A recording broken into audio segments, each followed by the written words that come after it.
नहीं लिखना तो you can shut the live chat as well. मैं बताती हूँ, जैसे मैं I am born and brought up in a Hindu family. मेरी मम्मी पापा, मेरे दादा दादी, नाना नानी, दूर दूर तक सारे रिलेटिव्स हिंदूज हैं। तो मुझे आइडेंटिटी मिली हिंदू की, ठीक है। I was governed bye my personal law which is Hindu law. तो ऐसे ही पर्सनल लॉ बेसिकली आपके रिलीजन से रिलेट करते हैं, ठीक है। तो पर्सनल लॉज हमारे देश में हर रिलीजन से रिलेटेड, ऑलमोस्ट हर रिलीजन से रिलेटेड पर्सनल लॉ है, ठीक है। जैसे कि सबसे ज्यादा प्रचलित Hindu law and Muslim law है, ठीक है। अब anybody who identifies as Muslim or Hindu, you can tell me कि मैम हम हिंदू हैं, हम मुस्लिम हैं, नहीं बताना चाहते तो भी इट्स ओके। अब देखो, जब मैं बात करती हूँ हिंदू मुस्लिम लॉ तो आपके दिमाग में क्वेश्चन आएगा मैम क्रिश्चियन से रिलेटेड लॉ नहीं है, बट जब मैं क्लैट की बात करती हूँ तो क्लैट में यही दो लॉज हैं जो पर्सनल लॉ में आपको पढ़ने हैं। For that matter maximum universities और एनएलयूज में भी सिर्फ यही दो पर्सनल लॉज आप पढ़ते हो। जब आप कहीं जाते हो कोर्ट में प्रैक्टिस वैक्टिस में, तब कहीं आपको मिल जाता है एक, मतलब मेरे 8 साल की प्रैक्टिस में, 7-8 ईयर्स ऑफ प्रैक्टिस, मैंने एक केस देखा था बस क्रिश्चियन मैरिज से रिलेटेड। उसके अलावा मेरे पास आज तक कोई केस नहीं आया, जबकि मैं प्रैक्टिस ही फैमिली लॉ में करती हूँ। तो I hope you were able to understand कि भाई पर्सनल लॉज में ज्यादातर cases Hindu and Muslim laws के ही आते हैं।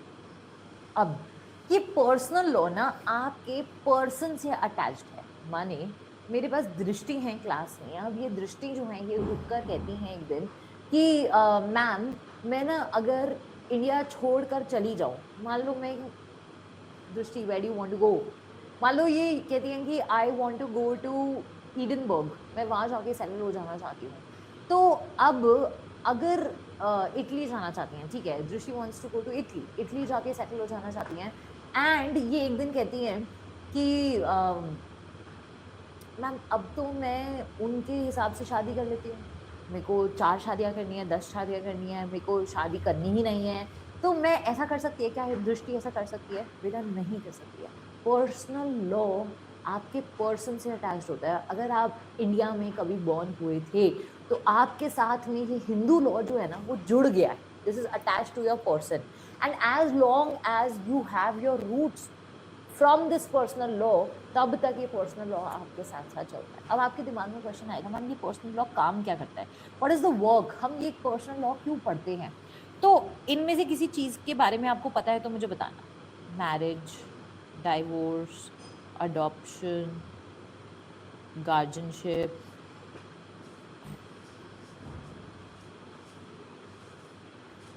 Succession, maintenance, have you heard about them? पढ़ा है, सुना है इनके बारे में? अब यहाँ पर ये marriage, divorce, adoption, guardianship, succession, maintenance, ये सारी चीजें किससे डील करती हैं? दिस डील्स विद, ये सारी चीजें are dealt in the personal laws. जितने भी आपके पर्सनल लॉज होते हैं ना बेटा, इन सब, ये सारी चीजें पर्सनल लॉ में आती हैं। देखो मेरी राइटिंग थोड़ी खराब है, कुछ ना समझ आए तो मुझे पूछ लेना कि मैम क्या लिखा है, ठीक है। तो ये जो पर्सनल लॉज होते हैं हमारे, वो इन सारी चीजों से गवर्न करते हैं। मतलब कोई दो बच्चे हुआ हिंदूज, एनी टू पर्सन हुआ हिंदूज, मनसिका, भाई एक लड़का भी चाहिए, आदित्य एंड मनसिका ले लेते हैं।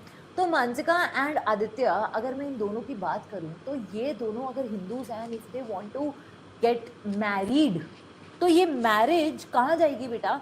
हिंदू पर्सनल लॉ में जाएगी। अगर इन दोनों को शादी के बाद डाइवोर्स लेना है तो ये कहाँ लेंगे divorce?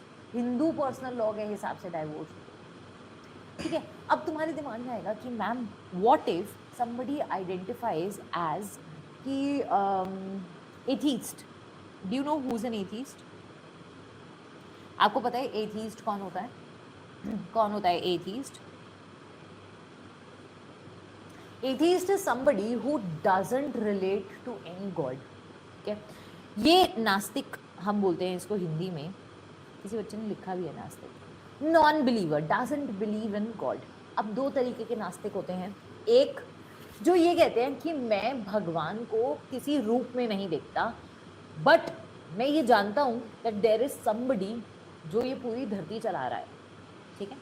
there is somebody who is running this entire universe, there is somebody who is running each and every bit of everything, but वो God नहीं है. It can be a power, it can be a physical force, it can be any kind of a force. कोई force है. दूसरा है जो कहता है कि गॉड है but I don't know who God is. ठीक है, अब दो तरीके के बिलीवर्स होते हैं. मैं इन दोनों को ही एथीस्ट के उसमें रखना चाहती हूँ अभी के लिए. ऑल दो टर्मिनोलॉजीज अलग हैं, बट मैं अभी के लिए इसको इसमें ही रखना चाहती हूँ कि भाई एक इंसान स्पिरिचुअल है बट नॉट रिलीजियस, एक रिलीजियस है बट नॉट स्पिरिचुअल. मैं इन दोनों ही इंडिविजुअल्स को एक पैरामीटर पे रख के अगर मैं बोलूँ कि भाई तू हिंदू है, तू मुस्लिम है, तू क्या है, तो कहेगा मैं कुछ नहीं. I do not relate to any religion. अब ऐसा इंसान अगर इंडिया में है और इसको शादी करनी है, व्हाट विल ही डू? ऐसे लोगों के लिए हमने बनाए हैं secular laws. What do you mean by secular? Secularism का मतलब क्या होता है? What do you mean by secularism?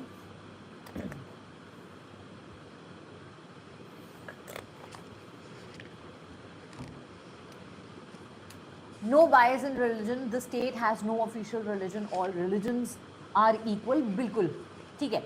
तो सेक्युलर लॉज हैं हमारे देश में जो ये कहते हैं कि भाई ठीक है, तुम्हें नहीं मानने इन धर्मों में, नहीं मानना इन सब पर्सनल लॉज में, तो हम आपके लिए लॉ बना देते हैं.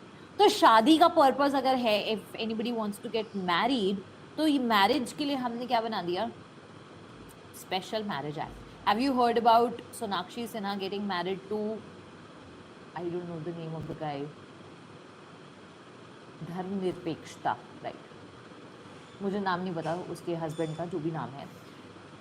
She got married under special marriage act. एक हिंदू और एक मुसलमान की शादी भी हो सकती है स्पेशल मैरिज एक्ट में. Have you heard Kareena Kapoor and Saif Ali Khan?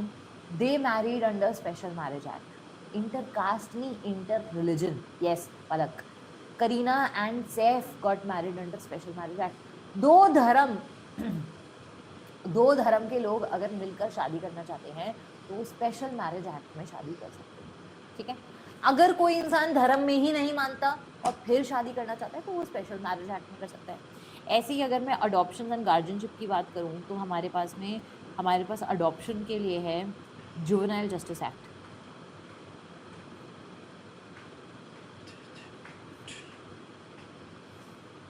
अगर मैं बात करूं गार्जियनशिप से रिलेटेड तो हमारे पास है guardians and ward act.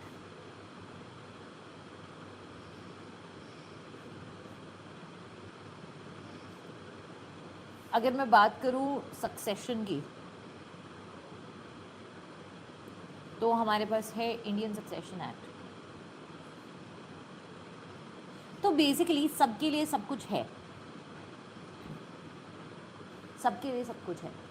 Aditya जब पढ़ाऊंगी तब समझाऊंगी, ठीक है. वैसे POCSO and juvenile justice Mansi ma'am आपको पढ़ाएंगे, जहीर इकबाल, ओके ठीक है.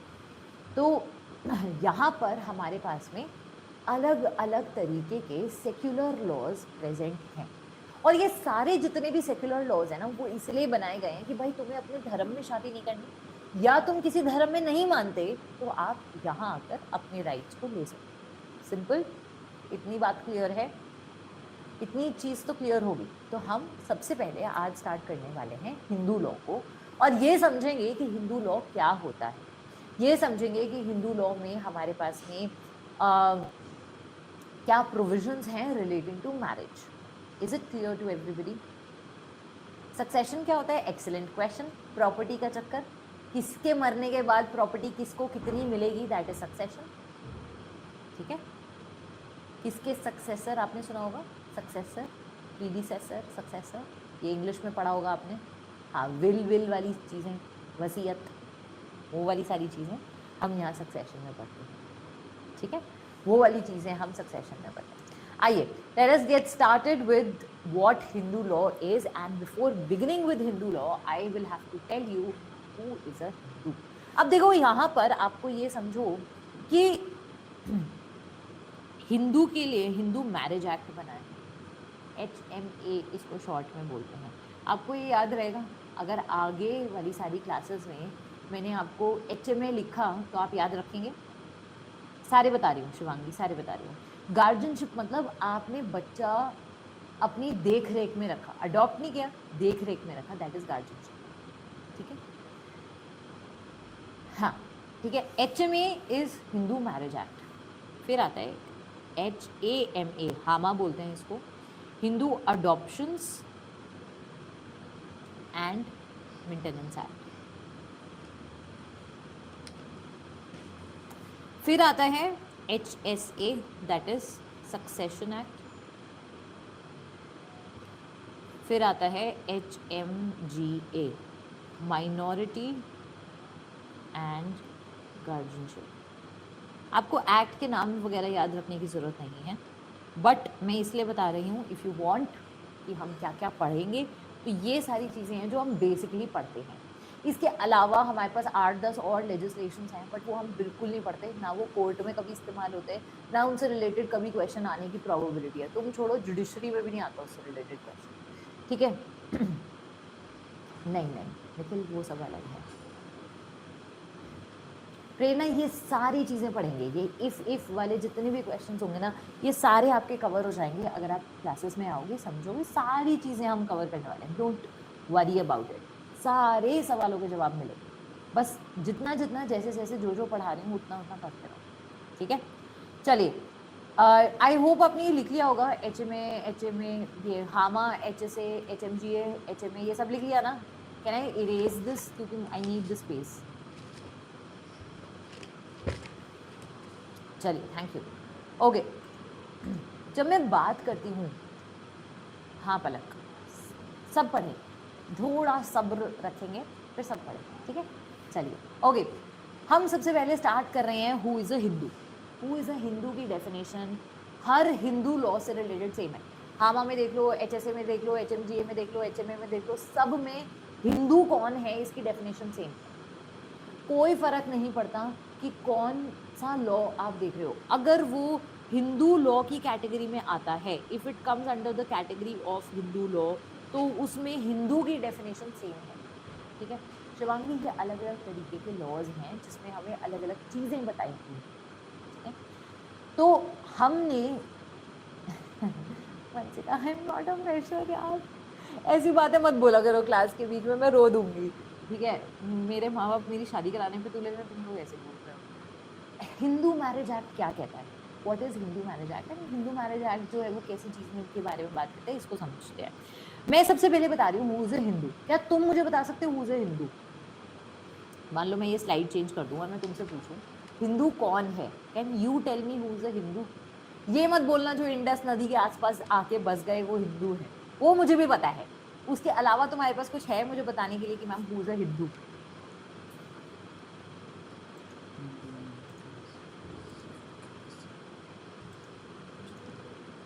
स्पिरिचुअल बिलीव्स, ओके, स्पिरिचुअलिटी में जो मानता है। वाह वाह आलोक, ये तो कुछ ज्यादा ही एक्सप्लेन कर दिया।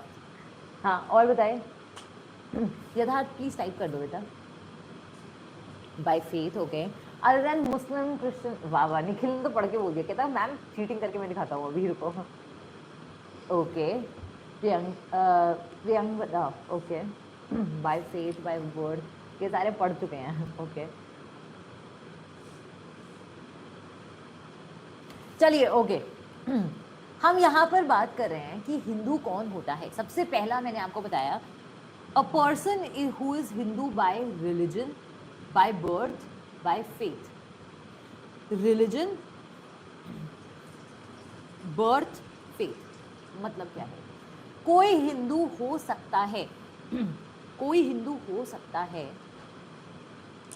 अगर उसके पेरेंट्स हिंदू हैं। आप में से काफी बच्चे ऐसे होंगे जिनके दोनों पेरेंट्स, मतलब मम्मी और पापा दोनों हिंदूज हैं। जैसे मैं अपना एग्जांपल दूं, मेरे मम्मी भी और पापा भी दोनों हिंदू हैं। ठीक है, तो both my parents are Hindu. जहां बोथ पेरेंट्स हिंदू होते हैं वहां पर चाइल्ड भी क्या होता है? हिंदू होता है। बोथ पेरेंट्स अगर हिंदू हैं तो बच्चा भी हिंदू है। बहुत बच्चों के साथ में होगा ऐसा सिचुएशन। कुछ बच्चों के साथ ऐसा सिचुएशन भी होगा जहां पर one parent is a Hindu. ऐसा भी होगा, कोई ना कोई बच्चा तो होगा,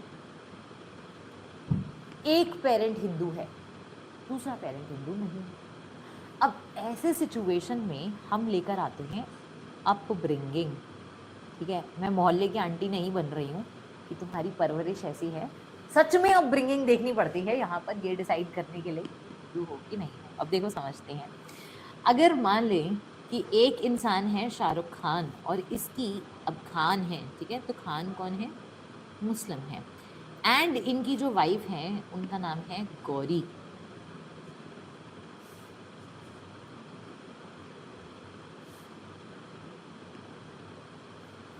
गौरी हिंदू हैं, ये मुस्लिम है। इनका बच्चा नाम क्या है, जो भी नाम है, शाहिद बना देते हैं नाम, I don't remember the name. Shahid जो है, अब Suhana, yes yes, thank you thank you. Suhana जो है, अब क्या ये एक हिंदू होंगी, क्या ये एक मुस्लिम होंगी, ये कैसे पता करेंगे? तो हम देखेंगे इस बच्चे की अपब्रिंगिंग। अब अपब्रिंगिंग कैसे देखते हैं?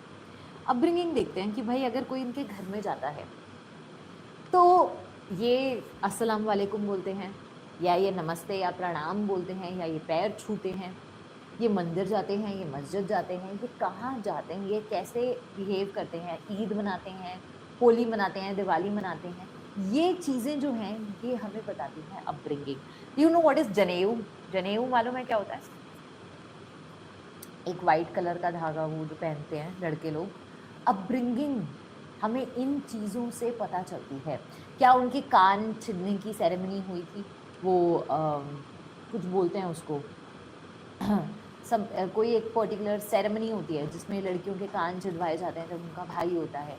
तो अब ये सारी चीजें जो हैं, this indicates the upbringing of a child. Usually आपको किसी एक धर्म का डोमिनेंस जरूर दिखता है। यूजुअली वो डोमिनेंस होता है ऑफ द फादर, इसलिए काफी लोग ऐसे बोल देते हैं कि फादर के धर्म से बच्चे का धर्म चलता है। बट हिंदू लॉ ये कहता है कि डोमिनेंट जिसकी अपब्रिंगिंग है वैसा धर्म माना जाएगा। मान लो मुस्लिम अपब्रिंगिंग की डोमिनेंस है तो मुस्लिम माने जाएंगे, हिंदू धर्म की डोमिनेंस है तो हिंदू माने जाएंगे। अब ये केसेस कैसे आते हैं, कैसे आते हैं इनके केसेस?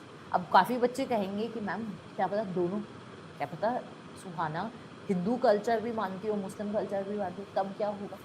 तो बेटा यूजुअली क्या होता है, ये वाला बच्चे का रिलीजन कम क्वेश्चन में आता है, इसको समझो।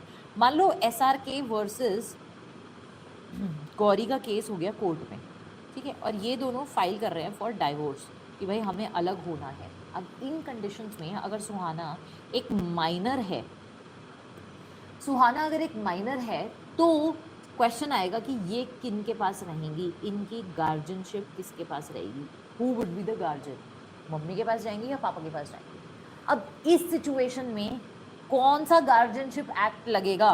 हिंदू का गार्जियनशिप एक्ट लगेगा या मुस्लिम का गार्जियनशिप एक्ट लगेगा? ये क्वेश्चन उठता है ऐसे सिचुएशंस में। तब हम देखते हैं कि भाई अपब्रिंगिंग ज्यादा किसकी है। मान लो बैलेंस्ड है तो पेरेंट्स आपस में मिलकर डिसाइड कर लेते हैं कि भाई तुम्हें हिंदू लॉ लगवाना है, मुस्लिम लॉ लगवाना है। मान लो पेरेंट्स आपस में नहीं डिसाइड कर सकते तो कोर्ट कहता है कि भाई तुम अपने अपने विटनेस ले आओ। जो ज्यादा विटनेस लाके कह सकता है कि नहीं, गौरी अपनी तरफ से विटनेस लेके आएंगी, अरे ये हर थर्सडे केले में पानी चढ़ाती है, ये हर सैटरडे मंदिर में तेल चढ़ाती है, तो भाई गौरी की तरफ के विटनेसेस ज्यादा टेस्टिमनी मिल गई। SRK ने अपनी तरफ की टेस्टिमनीज ला दी कि भाई नहीं, मैंने तो सुहाना को हमेशा बाया पहना हुआ देखा है, मैंने हमेशा देखा है सुहाना अपने आप को कवर करके चलती है, नमाजी है, हमेशा घर में भी पर्दा डाल के रखेगी, अगर कोई इनके घर में आएगा तो this is all what indicates कि भाई गार्जियनशिप एक्ट चलेगा तो कौन सा चलेगा। सिंपल सी बात। क्या आपको ये चीज क्लियर हुई? तो बेसिकली अगर मुझे दूर से देखना है तो मैं क्या देखूंगी, अगर एक पेरेंट हिंदू है तो मैं अपब्रिंगिंग देखूंगी बच्चे की किस तरीके से हुई है, उस हिसाब से मैं ले लूंगी गार्जियनशिप और उस हिसाब से हम डिसाइड कर लेंगे कि बच्चा कौन से धर्म का है। अंडरस्टूड? दूसरा पॉइंट है हमारा followers of Sikhism, Jainism, Buddhism. अब ये क्या सिचुएशन है ये समझो। With all due respect to all the Jains, Buddhist and Sikh in my class, anybody, कोई बुद्धिस्ट, कोई जैन धर्म का, या कोई हमारे पास सिख धर्म के लोग हैं हमारी क्लास में, एनीबडी? उनको मैं स्टेज पे आने का मौका दूंगी। हैंड रेज कर लो, हैंड रेज कर लो, मैं स्टेज पे आने का मौका दे दूंगी if you want to come on stage. I just want to ask you basic questions related to your religion and I hope and I pray कि तुम्हें बेसिक अपने धर्म के बारे में पता हो। ठीक है, हैंड रेज कर लो, मैं अभी स्टेज पे आने देती हूँ। हाँ जी यथार्थ बताओ।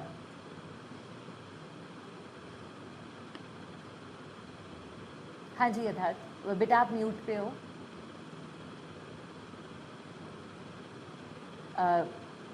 यथार्थ आपको कर हाँ हाँ हाँ जी, मैम, हाय आई यथार्थ। ऑडिबल? Hi ma'am. हाँ जी बताइए। मैम, जो आपने बताया, एक तो जनेऊ संस्कार के बारे में आपने बताया, जो कि हिंदू धर्म में 16 संस्कारों में से एक माना जाता है।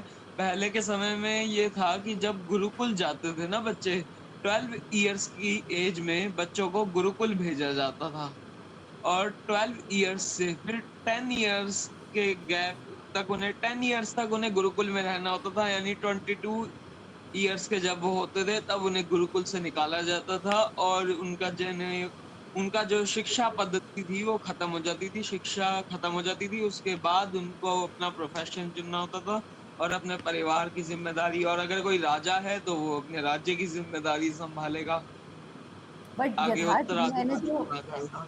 यथार्थ और मैंने जो क्वेश्चन बेटा मैंने क्वेश्चन जैनिज्म बुद्धिज्म और सिखिज्म पे पूछा है। आप सिखिज्म इनमें में मैं से आप इनमें से क्या सिखिज्म में फॉलो करते हो?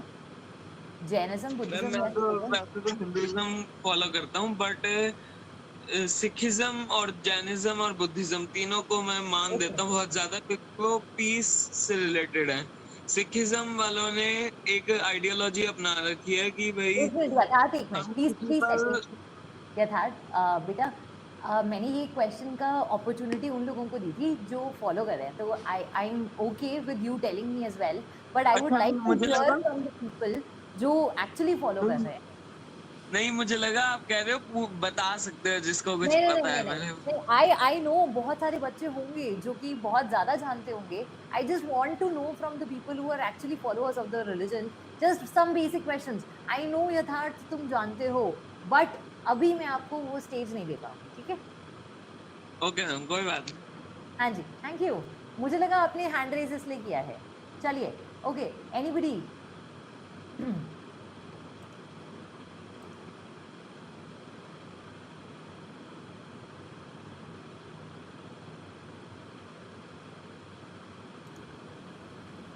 Good afternoon, ma'am. Hi, good afternoon Manatveer. I follow Sikhism. Okay, nice. Okay Manatveer, आपको पता है सिखिज्म बना कैसे था? Yes, Can you tell originated. us a brief about what you know about the religion? Honestly, I don't know much, but कुछ तो पता होगा आपको।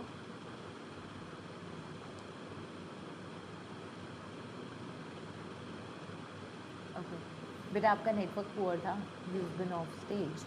ओके चलो कोई बात नहीं, I will let you know. चलिए समझेंगे। हमारे पास जैनिज्म, बुद्धिज्म, सिखिज्म, तीन तरीके के धर्म हैं जो कि निकले थे हिंदू धर्म से। आपको पता होगा हिंदुइज्म में एक मूवमेंट हुआ और उस मूवमेंट का नाम है, नहीं भूल रही हूँ नाम। यथार्थ प्लीज हेल्प मी। भक्ति मूवमेंट, गॉट इट, भक्ति मूवमेंट हुआ। चलिए, भक्ति मूवमेंट आपने पढ़ा होगा, आई एम प्रिटी श्योर कि आपने भक्ति मूवमेंट के बारे में पढ़ा होगा। It's okay Manatveer, it's okay. हमने भक्ति मूवमेंट पढ़ा जहां पर हमारे पास में हिंदुज्म से निकल के आए तीन धर्म, जैनिज्म, बौद्धिज्म एंड सिखिज्म। ये तीन धर्म जो है जब निकल कर आए तो इन्होंने अलग अलग तरीके की इम्प्योरिटीज हिंदू धर्म में बताई कि भाई देखो, उन्होंने बोला कि ये बहुत अत्याचार करते हैं, ये कास्टिज्म करते हैं, ये ऊंच नीच करते हैं। ये सारी चीजें जो हैं वो भक्ति मूवमेंट से निकल के आई कि भाई हर एक धर्म में, जैनिज्म में उन्होंने एक प्रिंसिपल बताए, बौद्धिज्म में उन्होंने प्रिंसिपल बताया और सिखिज्म में उन्होंने प्रिंसिपल बताए कि ये चीजें हिंदू धर्म में गलत हैं और आपको नहीं करनी है। ये तो बेसिक पता होगा, I think everybody would know. तो जस्ट फॉर द, यार भाई पढ़ लो यार, मुझे हंसी आ रही है, प्लीज पढ़ लो।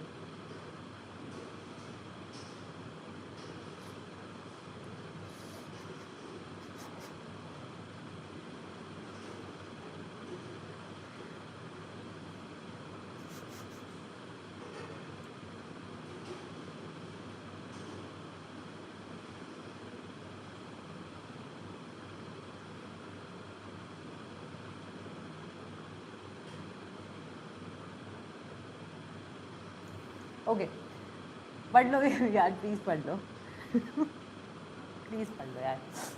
भक्ति मूवमेंट जो है, अरे यार प्लीज पढ़ लो, मैं चैट बंद कर रही हूँ, ठीक है, पढ़ लो प्लीज पढ़ लो। भक्ति मूवमेंट जो है वो हिंदू धर्म की कुछ कुछ गलतियों को हाईलाइट करता था और कहता था कि जैनिज्म ने बोला कि हिंदू धर्म, जैसे सिखिज्म का मैं एग्जांपल देती हूँ, तो जब गुरु नानक थे उन्होंने एस्टैब्लिश किया धर्म को, उन्होंने कहा कि भाई ये लोग आइडल वर्शिप करते हैं, जबकि हिंदू धर्म में मना है, बट फिर भी इन्होंने करनी शुरू कर दी आइडल वर्शिप, ठीक है। ये तो खैर जैनिज्म, बुद्धिज्म, सिखिज्म तीनों में ही आया कि आइडल वर्शिप नहीं होनी चाहिए। फिर उसके बाद कास्टिज्म और उससे रिलेटेड जितनी अनटचेबिलिटी और इतना सारा अत्याचार चल रहा था वो फिर निकल के आया, ठीक है। तो so on and so fourth, ये सारी चीजें भक्ति मूवमेंट से निकल के एक हिंदू धर्म था, जिससे हमारे पास फिर महावीर जैन और बुद्ध, जो गौतम बुद्ध थे, या हमारे पास नानक देव थे, ये सब लोग जो हैं वो निकल के आए थे फ्रॉम हिंदू रिलीजन इटसेल्फ। इसीलिए हमने जब हिंदू मैरिज एक्ट बनाया और हमने कहा कि who would be a Hindu, तो वहां पर हमने कहा कि जैन, बुद्धिस्ट एंड सिख जो हैं, only and only for Hindu law ये लोग हिंदू कंसिडर किए जाएंगे, they will be deemed as Hindus, ठीक है। सैक्रिफाइसेस को भी क्रिटिसिज्म मिलती थी, बिल्कुल, बहुत सारी चीजें थी। आई होप आपने भक्ति मूवमेंट एंशिएंट हिस्ट्री में पढ़ा ही होगा।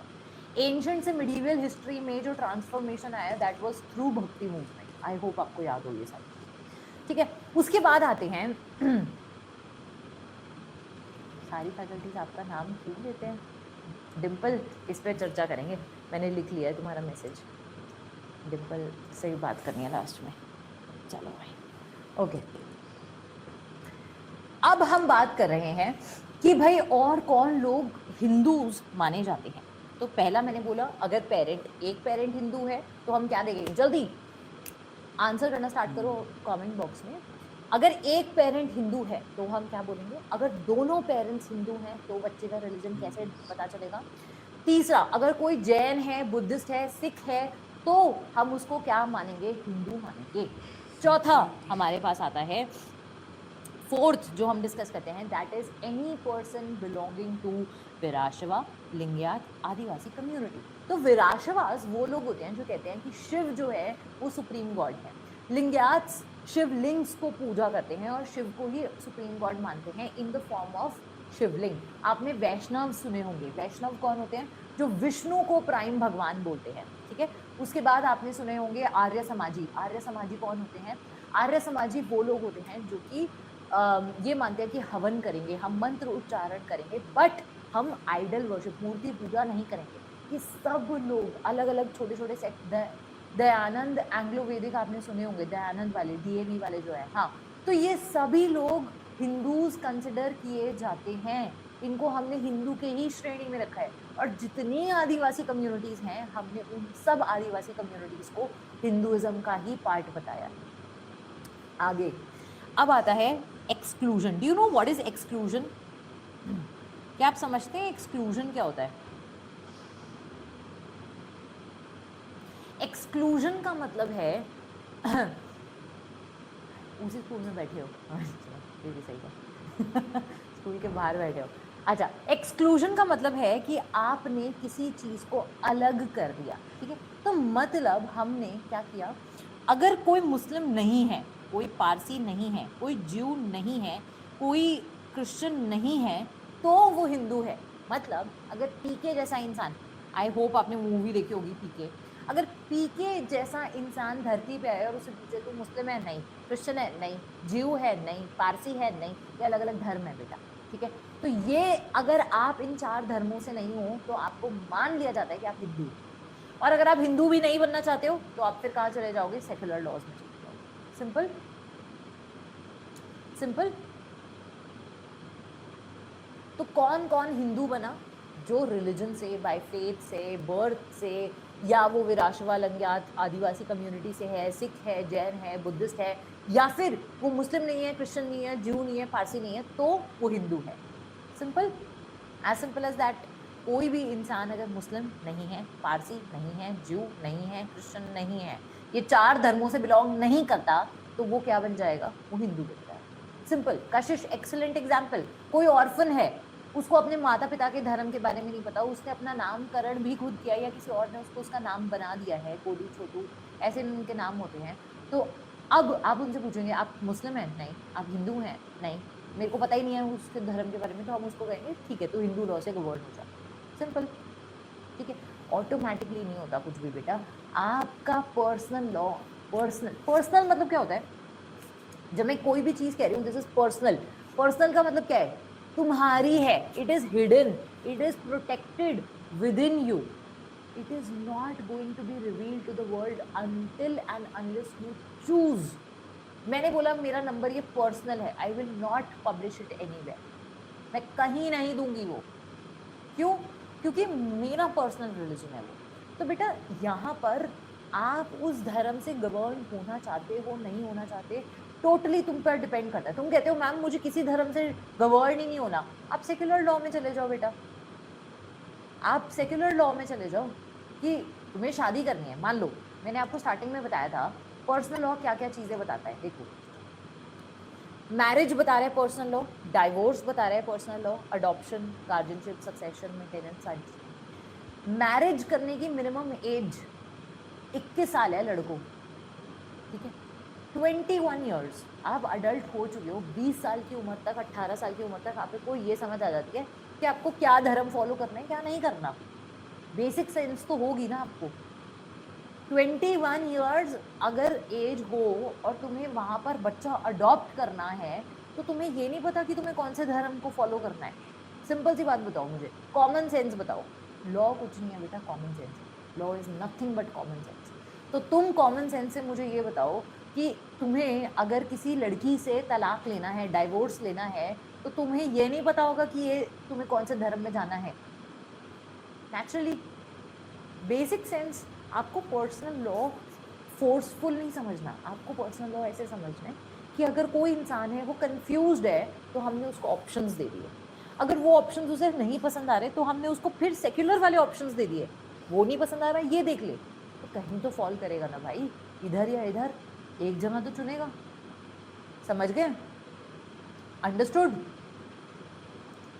ये चीज आपको समझ आ रही है? Are you able to appreciate the fact कि हमारे पास में क्यों हमने पर्सनल रिलीजन बनाया है।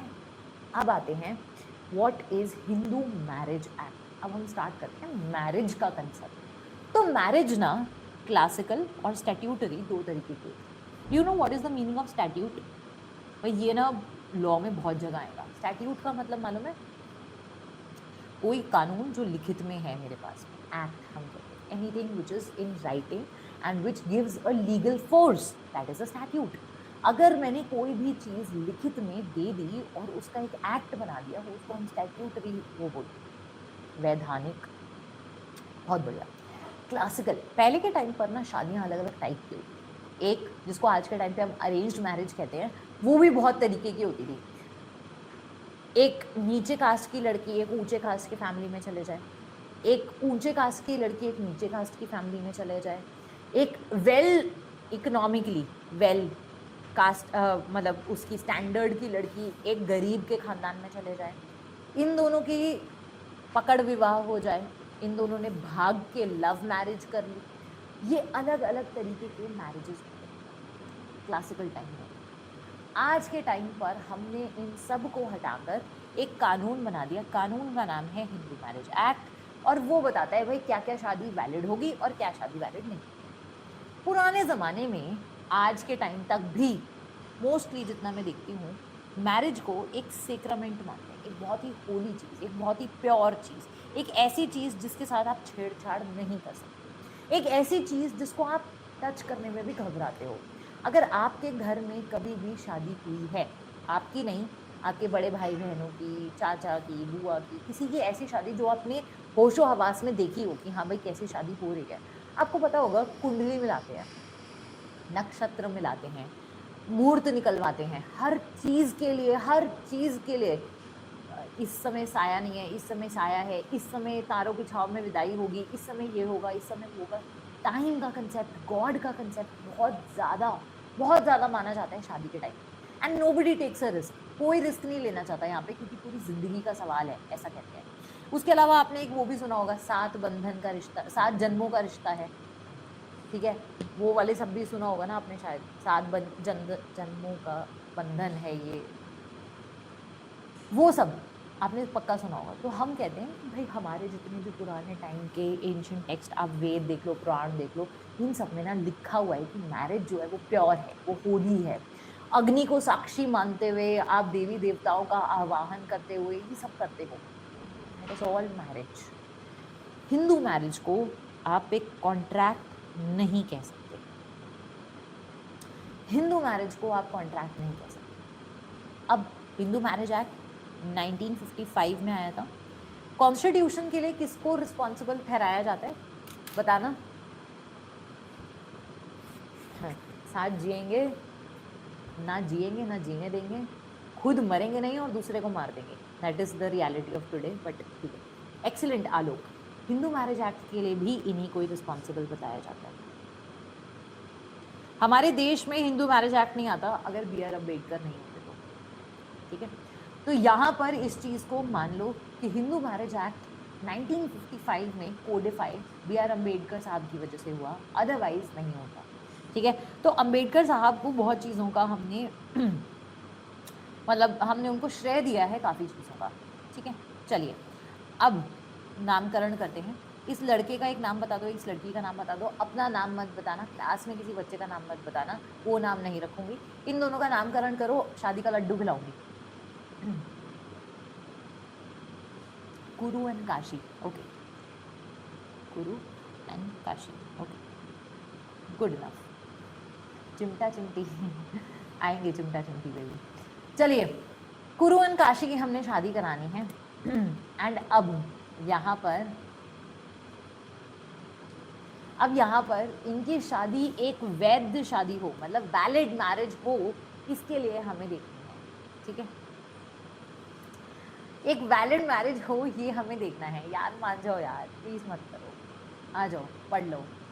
पहला ग्राउंड है neither party has a spouse living, neither party has a spouse living, that is the first example, ठीक है। Neither party has a spouse living. पहले बात ये बताओ, what is a spouse, spouse क्या होता है, जल्दी जल्दी बताते रहो।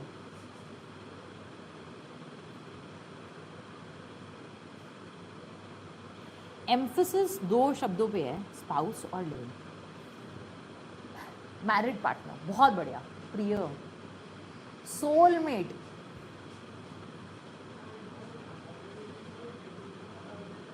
कुछ ज्यादा ही रोमांटिक किस्म के बच्चे नहीं हो तुम लोग।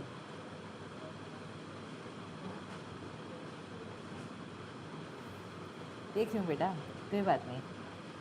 अभी तुम एक रुको अभी रुको अभी मेंटेनेंस और सक्सेशन, ये दो टॉपिक के बाद ना सबकी असलियत निकल के आती है। सब कहते हैं मैम शादी नहीं करेंगे। मैं कल पढ़ा रही थी मेंटेनेंस एंड एलुमनी क्लास में, पता है बच्चे क्या कहते हैं, मैम अगर आपकी शादी होगी तो आप क्या करोगे। मैंने कहा कर लेंगे शादी हो गई तो कहता मैम आप मेंटेनेंस दोगे। मैंने कहा फिटे मुंह तेरे कम से कम बुरा अच्छा नहीं बोल सकते तो बुरा तो मत बोल, शक्ल अच्छी नहीं होती तो बातें अच्छी तो क्या करते हैं। मैं ऐसी बात बोल रही थी, बट यही चीज़ है। अभी जब मैरिज होती है ना, सबके मन में लड्डू फूटते हैं बेटा, गुलाबी गुलाबी आसमान दिखाई देता है, सब कुछ अच्छा ही दिखाई देता है।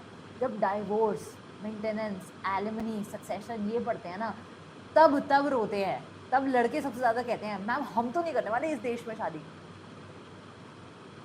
सब समझ रहे हो, मैं देख रही हूँ, रुक जाओ तुम्हारी ये गुलाबी बादल ना मैं ही उड़ाऊंगी, रुक जाओ तुम्हारी, आ जाओ। हाँ, neither party has a spouse living. मैं कह रही हूँ कुरु की या तो कभी शादी हुई नहीं हुई, पहला पॉइंट है नेवर मैरिड, और दूसरा है कि कुरु ने कभी तो शादी करी थी बट या तो डाइवोर्स ले चुका है अभी अपनी पहली पत्नी से, फर्स्ट वाइफ से डाइवोर्स ले चुका है, या फिर उसकी पहली पत्नी की डेथ हो चुकी है, फर्स्ट वाइफ की या तो डेथ हो चुकी है। यही सेम केस कुरु की जगह आप काशी का भी बना सकते हो, ठीक है। ये चीज़ जो है कहता है neither party has a spouse living, कि भाई या तो कुरु बिल्कुल फ्रेश है, उसकी कभी शादी ही नहीं हुई, कोई एक्स नहीं है उसका, या फिर कुरु की एक्स थी जो या तो मर गई, जिनकी डेथ हो गई, या उनसे डाइवोर्स हो गया, इसलिए कुरु दूसरी शादी कर रहा है। तो अब ये जो दूसरी शादी करेगा ये एक वैलिड मैरिज, वरना अगर पहली पत्नी है और दूसरी शादी करने चला गया, नॉट अ वैलिड मैरिज। ठीक है, तो ये चीज आपको याद रखनी है। मोनोगमी बोलते हैं इसको हम बोलते हैं मोनोगमी। एक पार्टनर होना, दैट इज मोनोगमी। बहुत सारे पार्टनर होना, पॉलीगमी। 2 पार्टनर होना, बाइगमी। ये शब्द याद है, सबको याद रहेंगे। मोनोगमी एक partner, bigamy 2 partner, polygamy multiple partners. ठीक है, लिख लो, हवा में मत रहो। आज से 8 महीने बाद जब एग्जाम के लिए बैठोगे, 6 महीने बाद एग्जाम के लिए बैठोगे, तो याद नहीं रहेगा बेटा, लिख लिया करो। ठीक है, अनटिल एंड अनलेस तुम्हारे दिमाग में कंप्यूटर फिट नहीं है, तब तक सारी चीजें लिखनी है। चलिए लिखिए। दूसरा है हमारे पास, पार्टी साउंड माइंड की हैं और कंसेंट देने लायक। साउंड माइंड क्या होता है? Not a valid marriage. ठीक है, तो ये चीज आपको याद रखनी है। मोनोगमी बोलते हैं इसको हम बोलते हैं मोनोगमी। एक पार्टनर होना, दैट इज मोनोगमी। बहुत सारे पार्टनर होना, पॉलीगमी। 2 पार्टनर होना, बाइगमी। ये शब्द याद है, सबको याद रहेंगे। मोनोगमी एक partner, bigamy 2 partner, polygamy multiple partners. ठीक है, लिख लो, हवा में मत रहो। आज से 8 महीने बाद जब एग्जाम के लिए बैठोगे, 6 महीने बाद एग्जाम के लिए बैठोगे, तो याद नहीं रहेगा बेटा, लिख लिया करो। ठीक है, अनटिल एंड अनलेस तुम्हारे दिमाग में कंप्यूटर फिट नहीं है, तब तक सारी चीजें लिखनी है। चलिए लिखिए। दूसरा है हमारे पास, पार्टी साउंड माइंड की हैं और कंसेंट देने लायक। साउंड माइंड क्या होता है, इज अ क्वेश्चन जो मुझे एक बच्चे ने पूछा कल। हम साउंड माइंड किसे कहते हैं? बेटा साउंड माइंड है कि आपको सही गलत का फर्क पता है। ठीक है, आपको ये फर्क पता है कि अच्छा क्या है, बुरा क्या है, लीगली अच्छा क्या है, बुरा क्या है, आपकी क्या रिस्पॉन्सिबिलिटीज हैं, आपकी क्या ड्यूटीज हैं, आपके क्या राइट्स हैं। ये सारी चीजें अगर आपको समझ आती हैं, that is a sound mind. ठीक है, अब मैंने पिछली क्लास में एग्जांपल दिया था कि बेटा अगर मैंने तुम्हें चाकू दे दिया और कहा कि मुझे मार दो, तो क्या तुम मुझे मार दोगे? That is sound mind. अब तुम्हारी क्लास में तो मुझे डर लग रहा है कि बेटा मैंने तुम्हें चाकू दिया, तुम में से 2-4 तो मैम घुमा ही देंगे कि मैम चलो ना, क्या करोगे। तो साउंड माइंड का मतलब होता है कि एक इंसान जिसको मस्तीखोरी में नहीं, असली जिंदगी में पता है क्या सही है और क्या गलत है, दैट इज साउंड माइंड। दूसरा है कंसेंट। कंसेंट का मतलब होता है कि कंसेंट का मतलब है कि आप अपनी आप अग्रीमेंट बता सकते हो कि you are agreeing to a particular thing. Kuru agree कर रहा है काशी से शादी करने के लिए, काशी अग्री कर रही है कुरु से शादी करने के लिए, दे आर गिविंग कंसेंट। वो कंसेंट देने लायक होना चाहिए, मतलब मेंटली साउंड होना चाहिए, उसको ये समझ है कि वो किसको हाँ बोल रहा है। आपने ऐसा सुना होगा, जैसे मम्मी पापा की लड़ाई में यूजुअली क्या होता है कि मम्मी बोलती नहीं है, मेरा तो दिमाग खराब था कि मैंने तेरे पापा से शादी करने के लिए हाँ बोला, या पापा बोलते होंगे कि मेरा तो दिमाग खराब था कि मैंने तेरी मम्मी से शादी करने के लिए हाँ बोला। बेटा दैट इज ऑल इन मजाक। बट मान लो सच्ची में अगर किसी का दिमाग खराब हो, मतलब they are not stable, mentally stable नहीं है, उन्हें फिट्स आते हैं, या वो उस समय पागलपन के दौरे में थे और उन्होंने तब हाँ बोल दिया किसी से शादी करने के लिए, that is not a valid marriage. वो एक सही शादी नहीं होती है। ठीक है, तो आपने अपनी मर्जी से हाँ बोला और सोच समझ के हाँ बोला कि आप शादी में जाना चाहते हो, दैट इज एन एसेंशियल। अगर आपने जोर जबरदस्ती से शादी करा दी तो क्या होगा वो अभी हम समझेंगे। ठीक है, थोड़ी देर में समझ आएगा कि भाई उसको हम क्या बोलते हैं। तीसरा है शादी की मिनिमम एज। लड़कों, तुम अभी शादी नहीं कर सकते।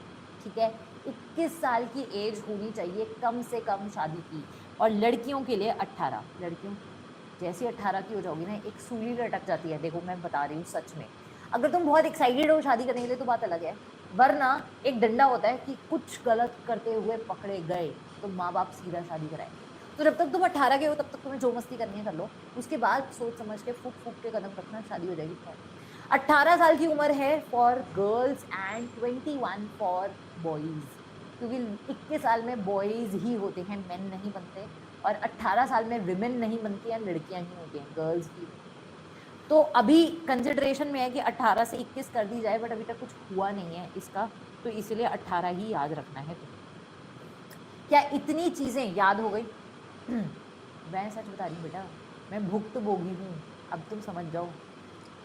Which was on a marriage कर निखिल, ऐसा बहुत होता है। अब क्या होगा ऐसी शादियों में, मैं समझ गई, ठीक है। ये चीजें मैं अब आपको समझा दूंगी कि क्या होता है, क्यों होता है। चलिए आगे बढ़ते हैं, और अब हमें समझने हैं दो इंपॉर्टेंट कंसेप्ट। दो इंपॉर्टेंट कंसेप्ट हमारे पास में है, एक प्रोहिबिटेड डिग्रीज और दूसरा हमारे पास है सपिंटा। अब समझते हैं। हाँ आलोक बोलो बेटा, क्या डाउट है? अदिति लिख दो, क्या डाउट है, क्या गलत किया था? ये नहीं बताऊंगी, ये पर्सनल है, ठीक है। 18 ही क्यों? रजत, ऐसा बोला जाता है कि लड़कियां जो हैं वो फिजियोलॉजिकली एंड बायोलॉजिकली मैच्योर हो जाती हैं at the age of 18, and लड़के बाय द एज ऑफ 21, क्योंकि लड़कों के अंदर मैच्योरिटी थोड़ी बाद में हिट करती है। वैसे तो 21 में भी हिट नहीं करती है, बट इतनी हिट हो जाती है उन्हें 21 साल में मैच्योरिटी कि वो शादी कर सकते हैं, ठीक है। तो इसीलिए चलिए, हाँ आलोक हैंड रेज कर लो फिर बेटा, हाँ बताओ।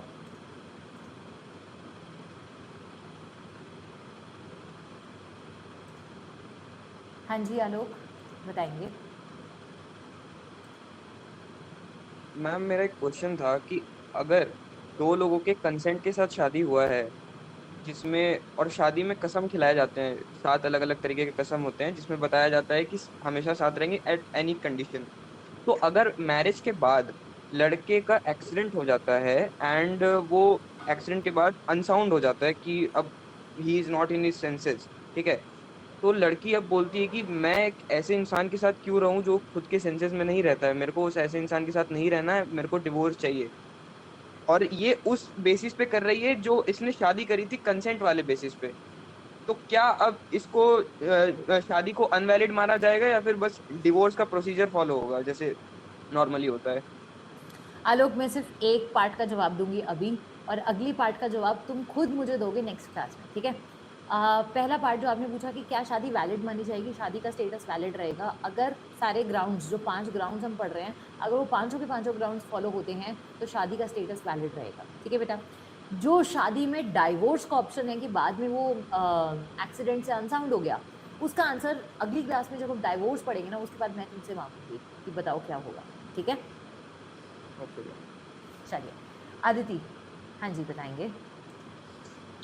Ma'am, good afternoon. Good afternoon. Ma'am actually जैसे कुछ कुछ मेंटल डिसऑर्डर्स होते हैं जो एक्चुअल में लोगों को विजिबल ज़्यादा नहीं होते हैं बिहेवियर में, जैसे कि we can see a schizophrenic person, उन लोगों को हम लोग डिटेक्ट नहीं कर सकते हैं, but still they are very मतलब उनके साथ रहना इज नॉट मैनेजेबल और टोलरेबल। तो मैम अगर किसी को नहीं पता है ये चीज and then they get married to that person, तो what will happen after that? Okay, तो बेटा यूजुअली जो ऐसे वाले केसेस होते हैं ना, जहाँ पर you are not aware of a person situation, और वहां पर आपको Aditi, is it okay if I mute you? मैं म्यूट कर दूं बेटा आपको? Yes ma'am. हाँ, तो अदिति ऐसे सिचुएशंस में जहाँ पर मतलब ऐसी हालत है कि हम आइडेंटिफाई नहीं कर पाए, तो इसको बोलते हैं कि आपने दूसरे इंसान के साथ फ्रॉड किया है। कि भाई तुम्हें नहीं पता था कि दूसरे इंसान की ये हालत है, उसने नहीं बताया तुम्हें ऐसी हालत है, तो तुमने कंसेंट दी कि तुम एक अच्छे खासे इंसान से शादी कर रहे हो, बट बाद में जाके तुम्हें पता चला कि यार ऐसे तो है ही नहीं। तो यहाँ पर बोला जाता है कि आपने कंसेंट, फ्री कंसेंट नहीं है आपकी, क्योंकि आपको सब पता ही नहीं है। अगर आपको सब पता नहीं है तो वो कंसेंट फ्री नहीं है, तो आपकी शादी वैलिड नहीं होती है, ठीक है Aditi. Okay ma'am, thank you. Okay, अब आते हैं प्रोहिबिटेड डिग्रीज पर। किसी और ने भी हैंड रेज कर रखा है। हाँ जी निखिल, बताएंगे।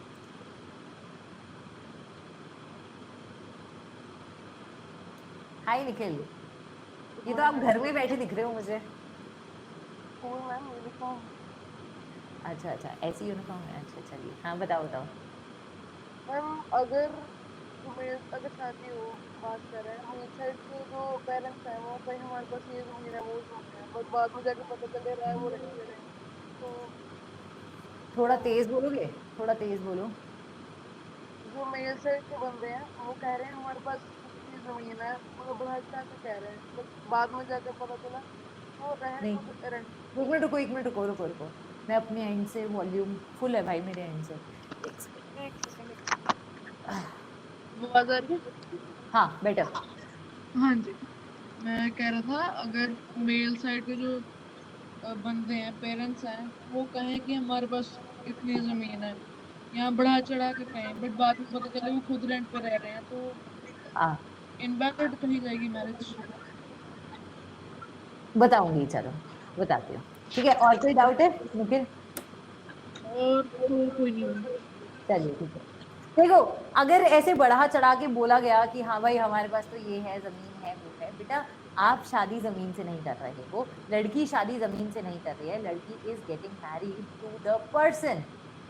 आपने कंसेंट उस इंसान के ऊपर देनी है, आपने कंसेंट उसके घर वालों के पास कितनी जमीन है इस पे नहीं देनी है, तो वो कंसेंट वैलिड कंसेंट होती है। ठीक है, आपकी कंसेंट विशिएट तब होती है जब आपके स्पाउस में कुछ प्रॉब्लम है। ठीक है, the man will lie, the woman will lie for marriage. ठीक है, nobody in this universe is 100% truthful.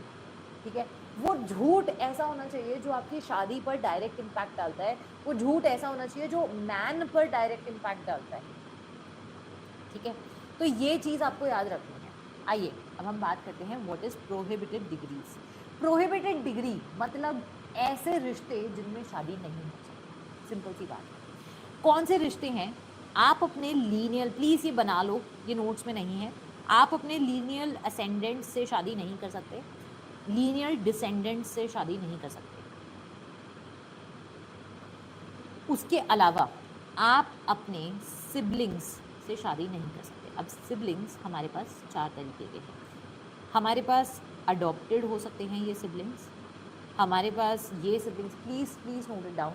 ठीक है, हमारे पास ये सिबलिंग्स अडॉप्टेड हो सकते हैं, हमारे पास ये सिबलिंग्स हाफ फुल यूटरीन सिबलिंग्स हो सकते हैं। और यहीं पर हमारा आ जाता है cousins. You can not get married to your cousins. इसके साथ में आता है अंकल अपनी भांजी से, भतीजी से शादी नहीं कर सकता, एंड आंट जितनी भी हैं वो अपने नेफ्यू से शादी नहीं कर सकती। अब इनका मतलब समझ लेते हैं। तो हमारे पास एग्जाम्पल में थे कुरु। ठीक है, तो कुरु अपनी मम्मी, अपनी नानी, अपनी दादी, अपनी बेटी, अपनी ग्रैंड डॉटर को क्या बोलते हैं, पोती या नाती से शादी नहीं कर सकते। लिख लो पहले, समझा रही हूँ बेटा, समझा रही हूँ, लिख लो पहले। अंकल नीस का मतलब क्या हो गया? मामा या चाचा या ताऊ, ये लोग अपने भांजी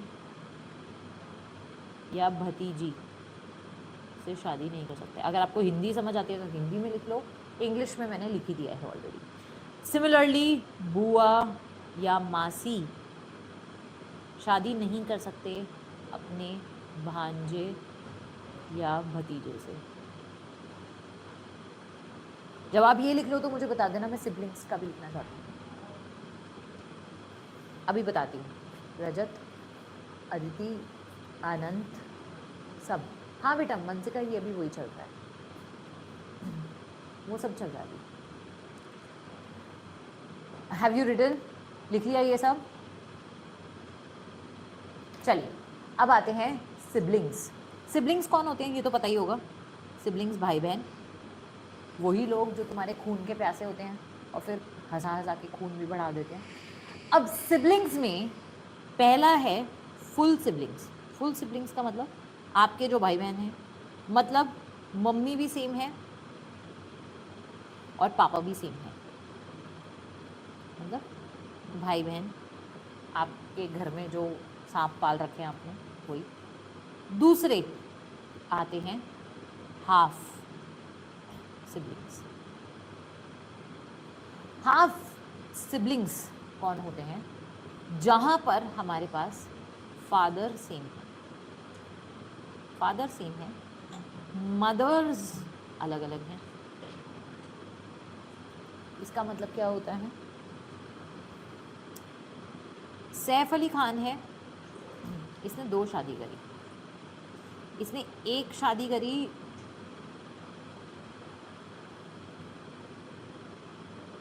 एक तो करीना से करी थी और दूसरा अमृता, थैंक यू यार, अमृता से।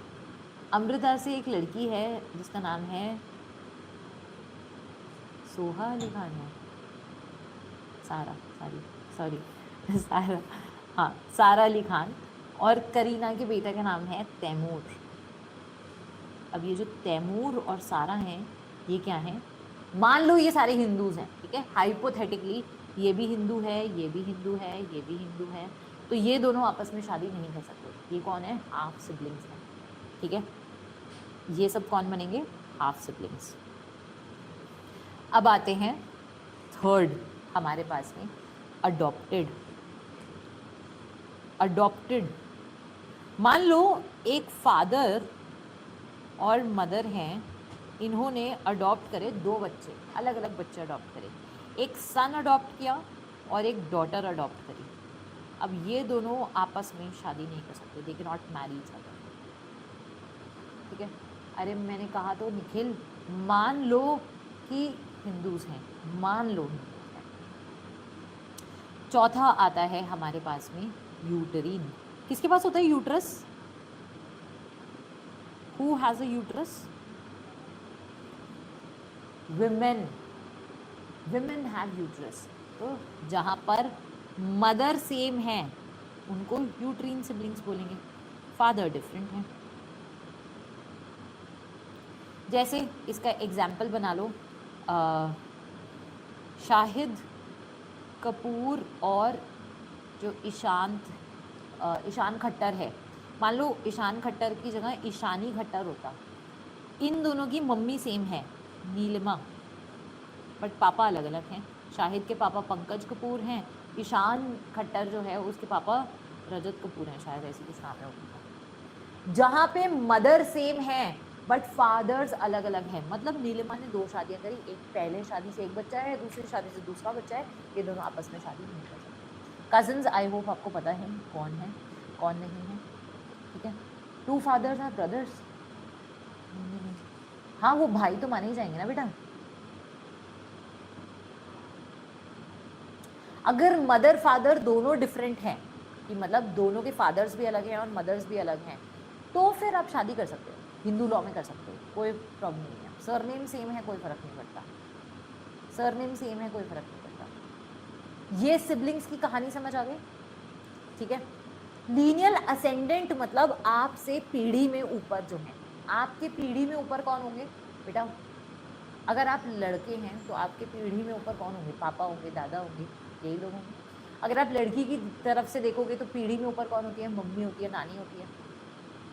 आपसे पीढ़ी में नीचे अगली पीढ़ी, आपने सुना होगा ना, पीढ़ी का मतलब होता है कि आपकी जनरेशन चेंज हो गई। आपसे अगली जनरेशन कौन होगी? आपके बच्चे, बेटी, लड़की की तरफ देखोगे तो, लड़के की तरफ देखोगे तो कौन? बेटा। लड़की की तरफ देखोगे सेकंड जनरेशन और कौन होगी? पोती, पोता। अगली जनरेशन्स में आप शादी नहीं कर सकते, ऊपर की जनरेशन्स में आप शादी नहीं कर सकते, सिंपल सिंपल। अगर कुरु अपनी मम्मी से शादी करना चाहे कर सकता है, अपनी नानी से शादी करना चाहे कर सकता है, अपनी बेटी से शादी करना चाहे कर सकता है, अपनी पोती से शादी करना चाहे कर सकता है? नहीं कर सकता, सिंपल। तुम्हारे दिमाग में ऑटोमेटिकली क्लिक कर जाएगा।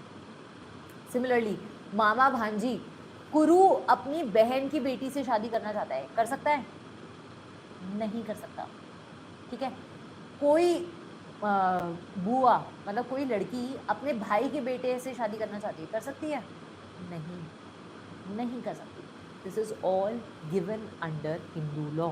बट कहानी अभी ख़त्म नहीं हुई। कहानी कहती है अगर कस्टम अलाउ करता है तो कस्टम वैलिड है, मतलब लॉ तो मैंने आपको बता दिया, बट कस्टम ओवर लॉ आ जाता है यहाँ पर। जैसे काफ़ी बच्चों ने लिखा मैम साउथ इंडिया में होता है, मैम महाराष्ट्र में होता है, मैम पंजाब में होता है, मामा भांजी शादी कर लेते हैं, कजन्स शादी कर लेते हैं, भाई बहन शादी कर लेते हैं, नाना और नाती शादी कर लेती हैं। अब ऐसी जगह पर कस्टम्स को हम मान्यता देंगे कि भाई कस्टम है तो कर लो, नहीं है तो चुपचाप बैठ जाओ, लॉ जो कह रहे हैं वो मान लो, सिंपल। तो प्रोहिबिटेड डिग्री मैंने आपको ये बता दिया कि किन में आप शादी नहीं कर सकते, पर अगर आपके वहां पे रिवाज है, कस्टम क्या है, रिवाज है, अगर आपके वहां पे रिवाज है तो आप कर लो शादी, कोई दिक्कत नहीं। सिंपल, समझ आई बेटा? भाग के शादी करो या सबके सामने शादी करो, कोई फर्क नहीं पड़ता। अगर रिवाज है तो वैलिड है, नहीं है रिवाज तो वैलिड नहीं, सिंपल। कस्टम्स चेंज होते रहते हैं, yes Nikhil, that is true, customs change होते रहते हैं। मैंने अनामिका एक लिस्ट दे दिया है, इसके आगे और पीछे आप कर सकते हो किसी के पीछे। कंसेंट इन में मैटर करती है, between the couple consent matter करती है, कंसेंट फैमिली की मैटर नहीं करती। मतलब अगर मुझे मान लो एक जज साहब पसंद आ गए और मुझे उनसे शादी करनी है, बट मेरे घर वाले कह रहे हैं कि ये हमारे कास्ट का नहीं है, ये हमारी उसका नहीं है, so on and so fourth, तो मैं और जज साहब अगर शादी करना चाहते हैं ना तो आप कर सकते हैं। हमारी कंसेंट मैटर करती है, उसके घर वाले की कंसेंट और मेरे घर वालों की कंसेंट मैटर नहीं करती है, मेरी सोसाइटी की, मेरी समाज की कंसेंट मैटर नहीं करती। अंडरस्टूड? ये चीज क्लियर है आपको? मानस, प्रूविंग बाद में पढ़ेंगे, ठीक है? कस्टम कैसे प्रूव करते हैं वो हम बाद में पढ़ेंगे, वो भी यहाँ पर फैमिली लॉ का पार्ट नहीं है बेटा प्रूव करना, वो एविडेंस एक्ट का पार्ट है। अंडरस्टूड?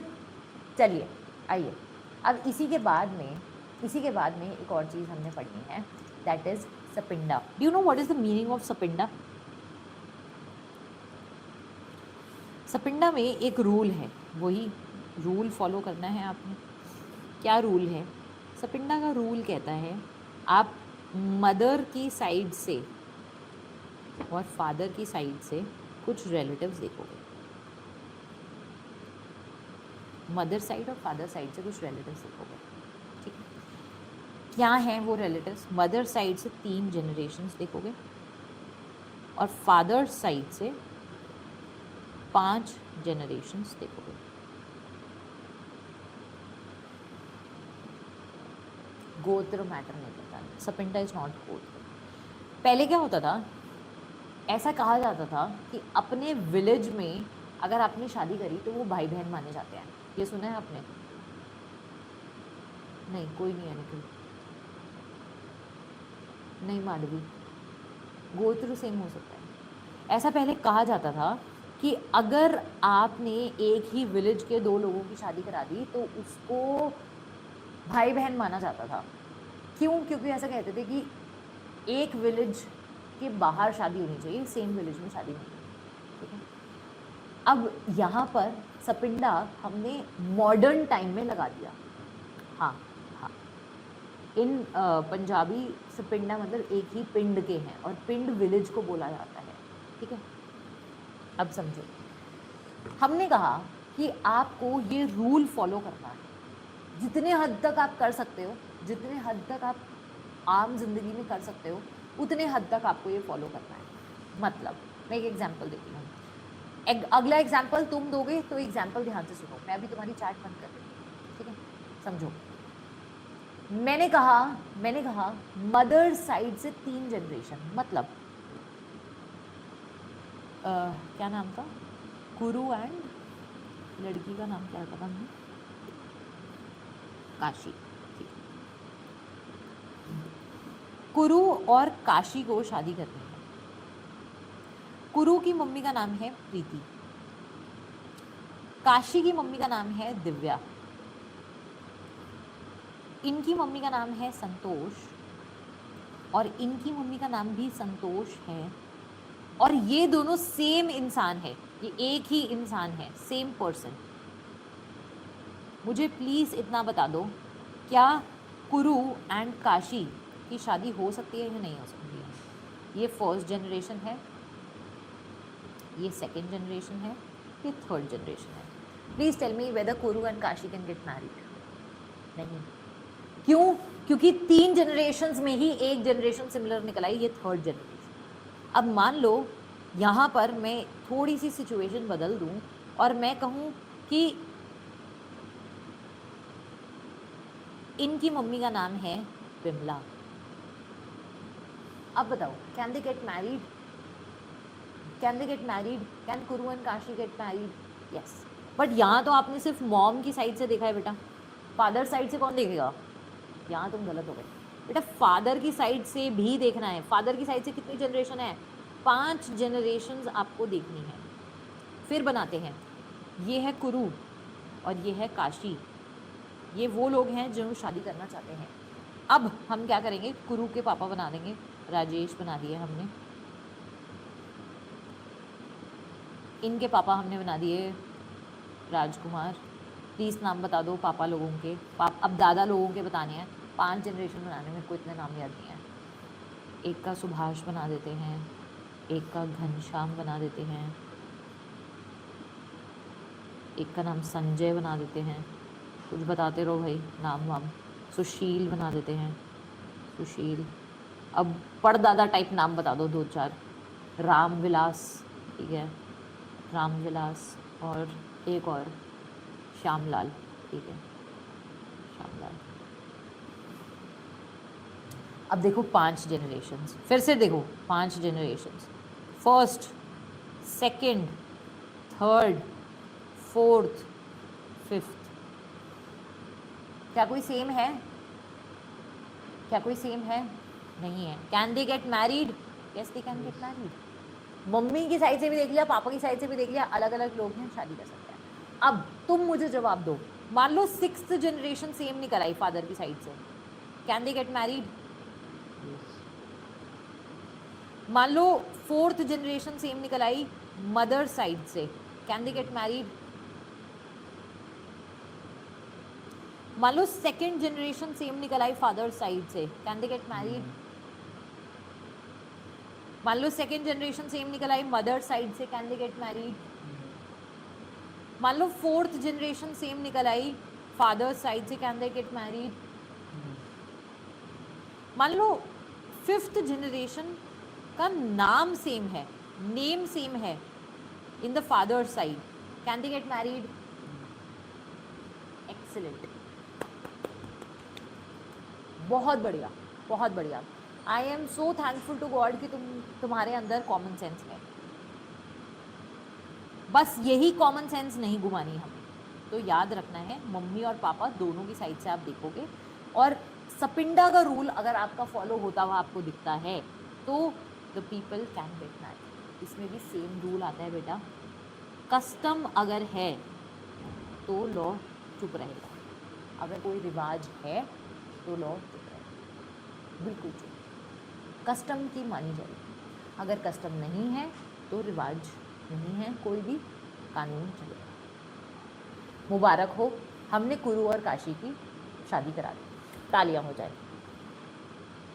तब नहीं है कस्टम फिर निखिल, तब नहीं है फिर कस्टम, फिर कस्टम।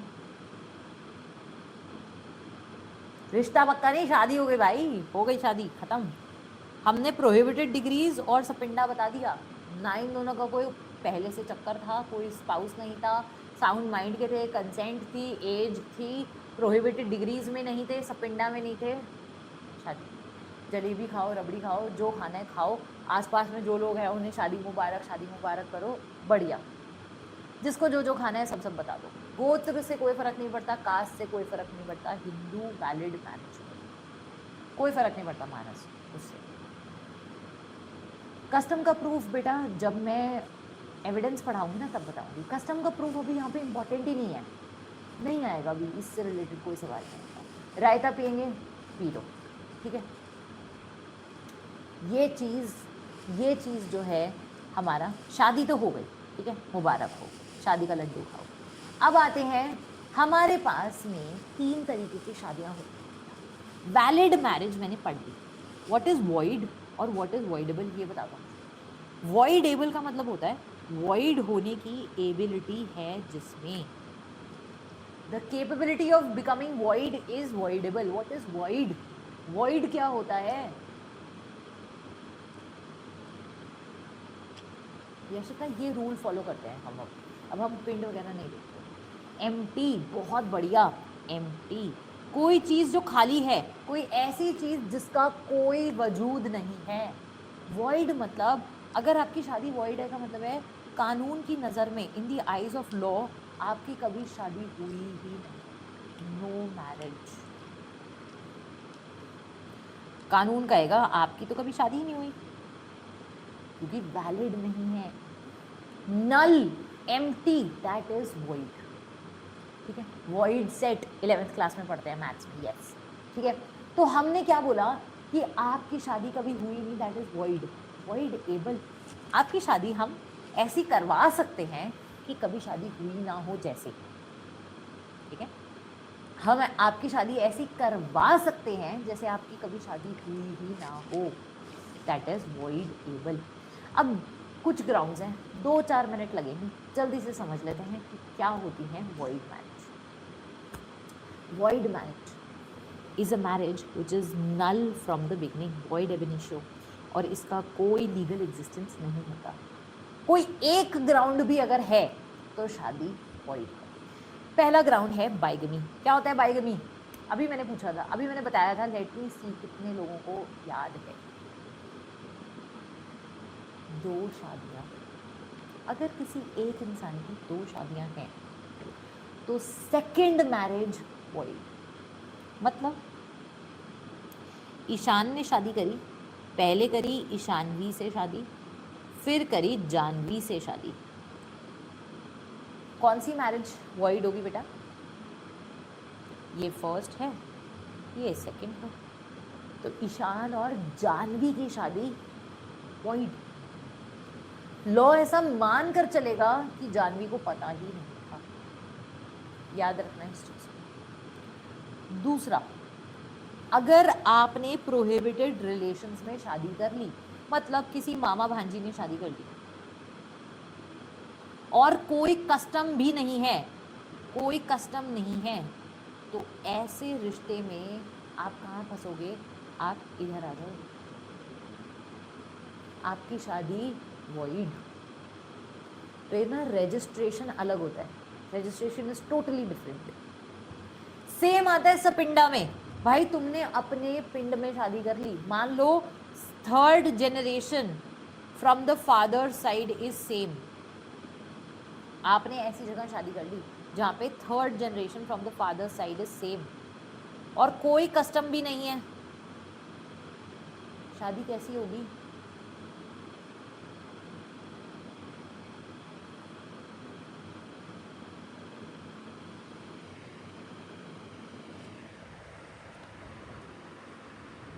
वॉइड।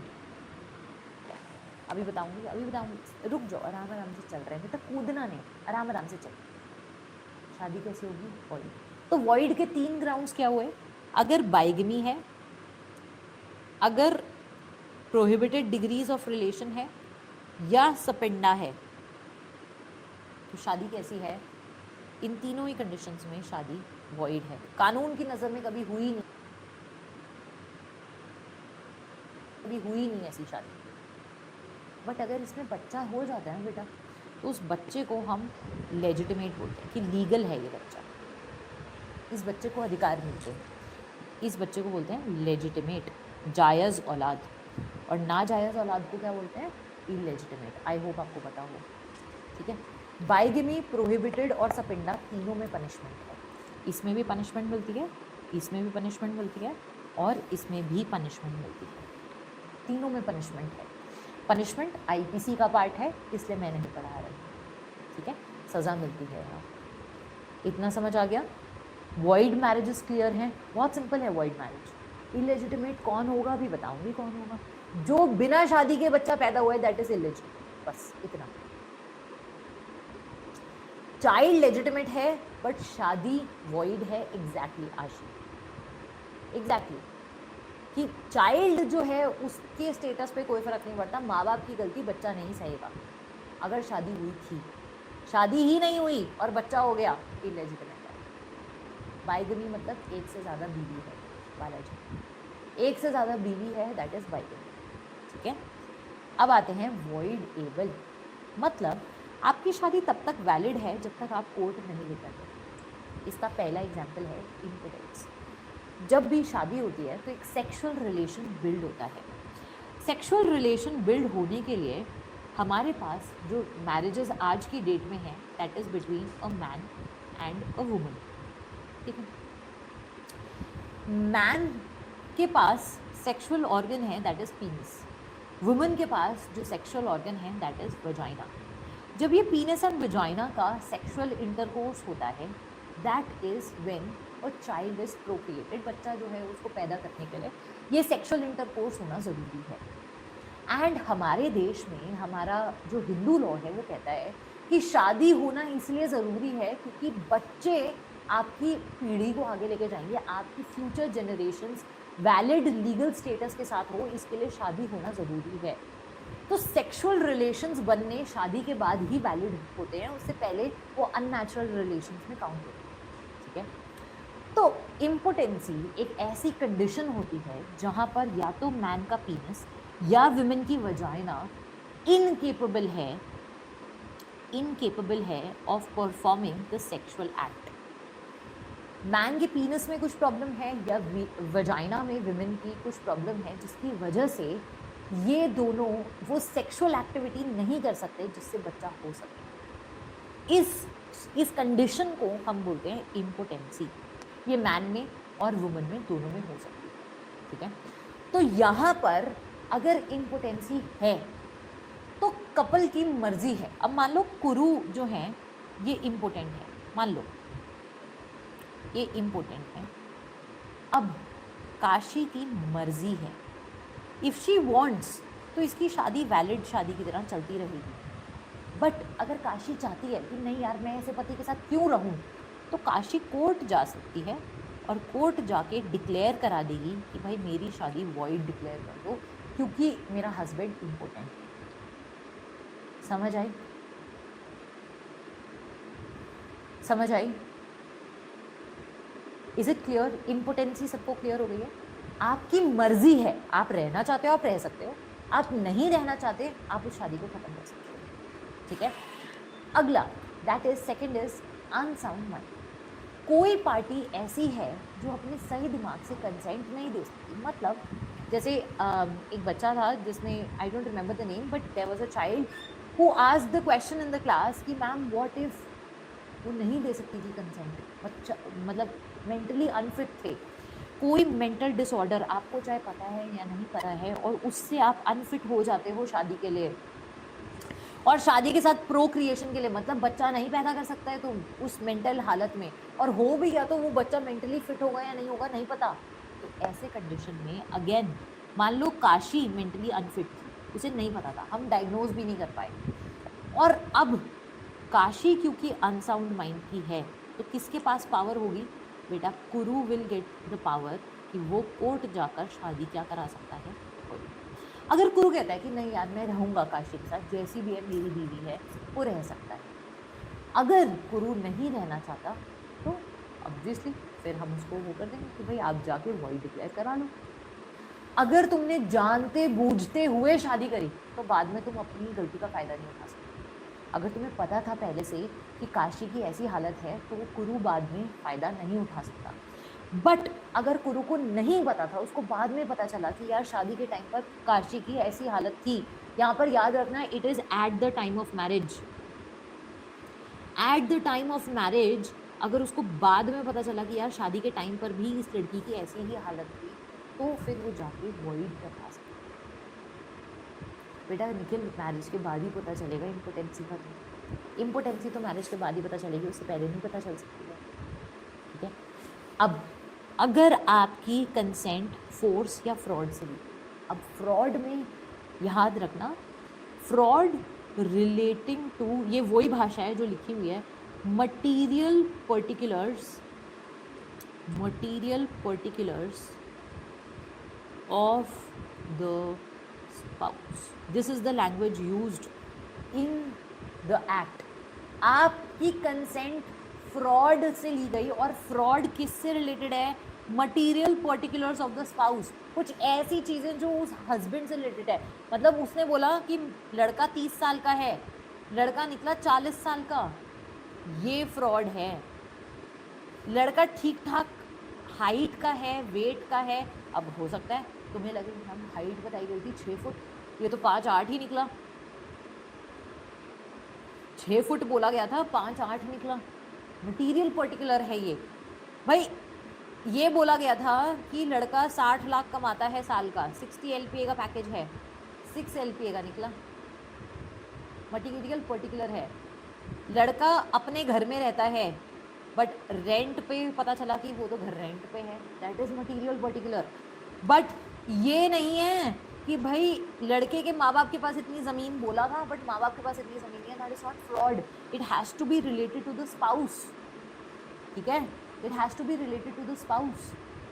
फिर फोर्स, जोर जबरदस्ती। आपने पकड़ विवाह सुना होगा, गोली के दम पर शादी करवा दी कि मार देंगे तुम्हारी बहन को अगर तुमने मेरी बहन से शादी नहीं की। That is consent obtained by force, ठीक है। यहाँ पर कंसेंट फोर्स से या फ्रॉड से अगर ली गई है तो आप शादी जाके खत्म करा सकते। You can go to the court and get your marriage void, declared void. और लास्ट है हमारे पास में प्रेगनेंसी। मतलब कुरु ने शादी करी काशी से और शादी के बाद पता चला कि काशी पहले से प्रेग्नेंट है।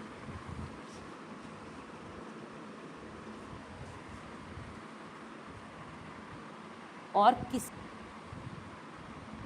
और आदमी का बच्चा है ये, कोई और आदमी है, कोई एक्स नाम का पर्सन है जिसका बच्चा है ये। अब कुरु की मर्जी है कि वो रहना चाहता है काशी के साथ या नहीं रहना चाहता। वो कहे कि कोई बात नहीं, किसी का भी बच्चा हो मैं पाल लूँगा क्योंकि मैं काशी से प्यार करता हूँ, अनदर थिंग। बट 1 साल का टाइम है, 1 साल के अंदर अंदर पता चल जाएगा ना, शादी के 1 साल के अंदर अंदर बच्चा तो पैदा हो ही जाएगा। तो 1 साल का टाइम है हस्बैंड के पास में, अगर उसको इस ग्राउंड पर कि वाइफ किसी और के बच्चे के साथ प्रेग्नेंट थी, वो जाकर ख़त्म करा सकता है शादी।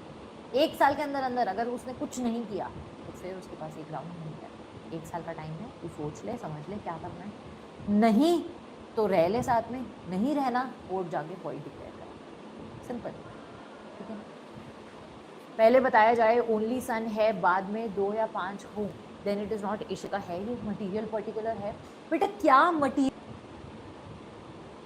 मटीरियल होगा ये कोर्ट डिसाइड करता है, ठीक है। ये कोर्ट बताता है कि भाई तुम्हारे सिचुएशन में वो चीज़ इंपॉर्टेंट है भी कि नहीं।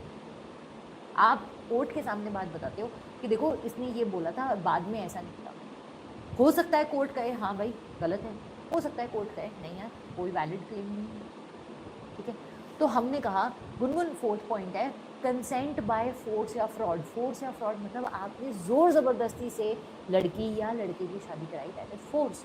फ्रॉड मतलब आपने झूठ बोल के लड़की की या लड़के की शादी कराई, दैट इज फ्रॉड। अगर चाइल्ड के बर्थ के बाद पता चला कि दूसरे का है तो हाँ करा सकते हो बालाजी।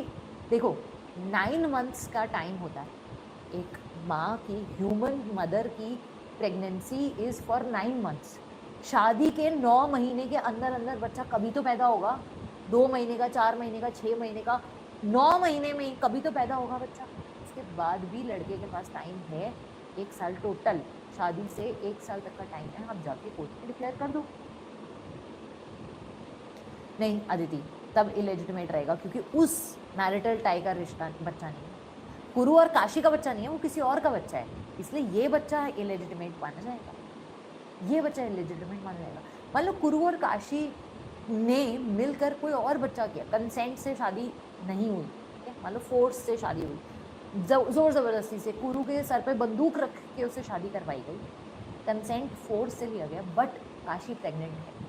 अब ये बच्चा जो होगा ना ये लेजिटिमेट होगा, इसको इलेजिटिमेट नहीं बोलोगे आप, ये बच्चा लेजिटिमेट। अंडरस्टूड? क्या ये चीज़ आपको समझ आ गई है? तो वो रख सकता है। देखो वॉइडेबल का मतलब ही यही है कि तुम्हारी मर्जी है, तुम्हारी मर्जी है, दैट इज वॉइडेबल, ठीक है। वॉइड मतलब तुम्हारी मर्जी नहीं है, कोर्ट बोल चुका है, अब वही होगा जो कोर्ट कह रहा है। अंडरस्टूड? चलिए तो हमने आज 3 तरीके की शादियाँ पढ़ी, वैलिड, वॉइड, वॉइडेबल। अब हम कुछ क्वेश्चंस करेंगे, मैक्सिमम 10 मिनट्स, 140 तक खत्म कर देंगे, ठीक है। Valid and you take action, excellent Palak. प्यार में कुछ भी हो सकता है, अरे भाई तुम लोग प्यार ज़्यादा ही हो गया। प्रेरणा तब भी लेजिटिमेट नहीं होगा वो बच्चा, उसको अडॉप्ट करना पड़ेगा तो वो लेजिटिमेसी आ सकती है, वरना नहीं आएगी। वो तब भी इलेजिटिमेट ही होगा। अगर किसी और शादी से बच्चा है वो इलेजिटिमेट होगा, किसी और का बच्चा है वो इलेजिटिमेट होगा। Please start reading.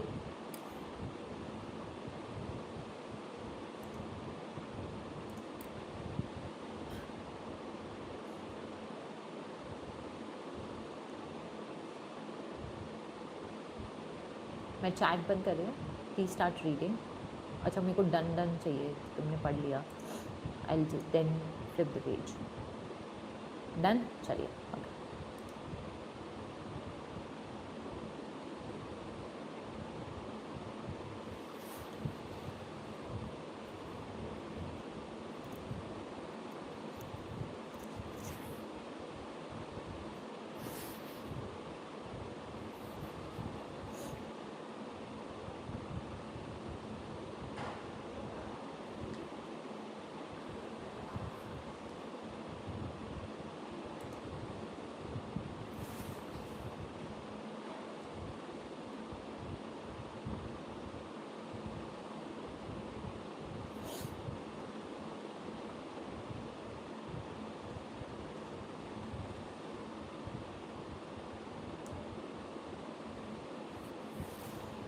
Okay, this is the first question. मैं अब आपकी चैट बंद कर रही हूँ।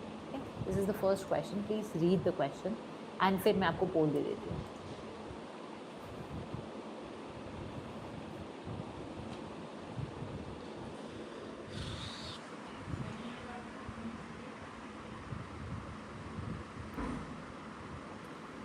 देखो इस क्वेश्चन में हमेशा याद रखना, यहाँ पर इम्पॉर्टेंट होता है ये समझना कि भाई जुडिशरी खुद उठ के नहीं आती है तुम्हारे घर में, क्योंकि पर्सनल लॉ है, मैंने बताया था। जुडिशरी खुद उठ के नहीं आएगी तुम्हारे घर में क्योंकि पर्सनल लॉ है। Always remember that. ऑटोमेटिकली बच्चा हिंदू लॉ से गवर्न होना बंद हो जाएगा, ऐसा नहीं होगा। जुडिशल डिक्लेरेशन मैंने कहीं नहीं बताया ऐसा। जुडिशरी उठ के तुम्हारे घर में कभी नहीं आएगी। Cannot marry under personal law, उसकी मर्जी है, मैंने आपको बताया था। इंसान की मर्जी है उसको कहाँ शादी करना है। वो तब तक हिंदू लॉ में गवर्न होता रहेगा जब तक वो किसी और धर्म में कन्वर्ट नहीं हो जाता। B will be the right answer. अगला क्वेश्चन देखते हैं, please start reading. Anamika first position पे है।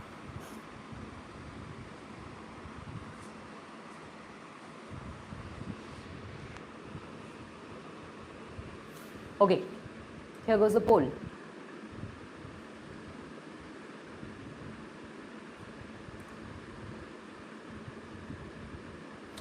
X पहले हिंदू था, हिंदू से बना, सॉरी हाँ हिंदू था पहले, हिंदू से कन्वर्ट हुआ और उसके बाद वापस से हिंदू बन गया। अगर ये कन्वर्जन फोर्सफुल नहीं है, अगर ये कन्वर्जन फोर्सफुल नहीं है, बोनाफाइड मतलब कि आपने गुड फेथ में काम किया है, अच्छी नीयत से आपने कन्वर्ट किया है, तो ये कन्वर्जन वैलिड रहेगी। ठीक है, तो ये कन्वर्जन वैलिड रहेगी। चलिए अगला क्वेश्चन है आपके स्क्रीन पर।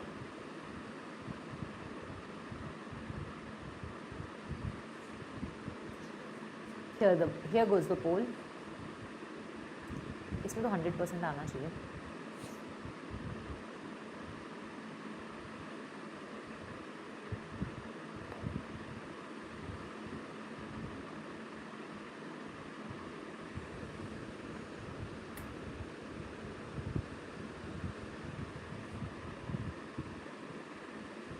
अभी रुको, मैं जलालत दिखाती हूँ तुम्हें। ये जो ए और डी पे ऑप्शन टिक कर रहे हैं ना बेटा, मैरिज वैलिड है क्योंकि जैन लोग जो है वो कवर होते हैं अंडर हिंदू लॉ। मैं बताती हूँ ये ए वाले कौन थे, अरण्या, आरव, मनसिका, क्या कर रहे हो बेटा, सुवो। और डी वाले कौन है, ये कशिश, बालाजी, गुनगुन। कहाँ बताया मैंने कि रजिस्ट्रेशन होना ज़रूरी है? जैन मैंने हिंदू में नहीं बताए थे। अब जो गलत जवाब देगा ना उसको ऐसे ही जलील करते हैं। A marriage is solemnized, sorry, पढ़ लो नेक्स्ट क्वेश्चन।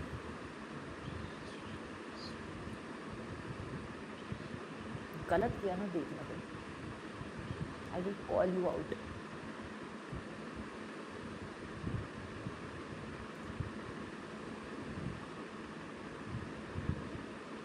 आ गए सी वाले तमाशा देखने।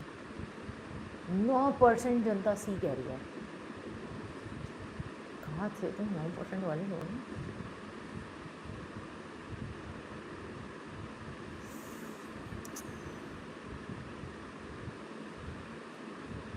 बी कौन कह रहे हैं? Valid if consent of first spouse is taken. पहली बीवी से परमिशन लेके तुम दूसरी बीवी रख लोगे? इतना मारेगी ना वो, तुम्हें भूत बना देगी बेटा। वॉइड है सेकंड मैरिज, बाइगमी पहला ग्राउंड था। कौन है ये डी वाले? दिखाने जरा, इतने सारे बच्चों ने सी लगाया है। डी यशराज, विदिशा, सोनाली बेटा क्लास में नहीं थे। चलो इतना ही रखेंगे आज की क्लास के। Thank you so much for joining everybody. I will show you the leaderboard. Bye bye. Thank you.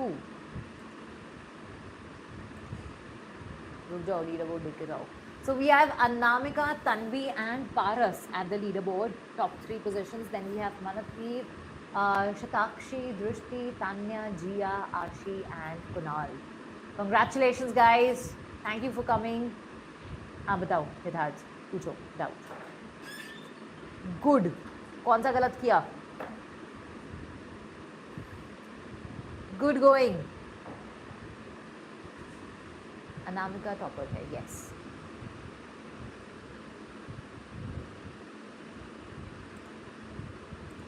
चलिए, thank you so much for joining everybody. I will see you all in the next class. Thank you, bye bye, take care, keep practicing.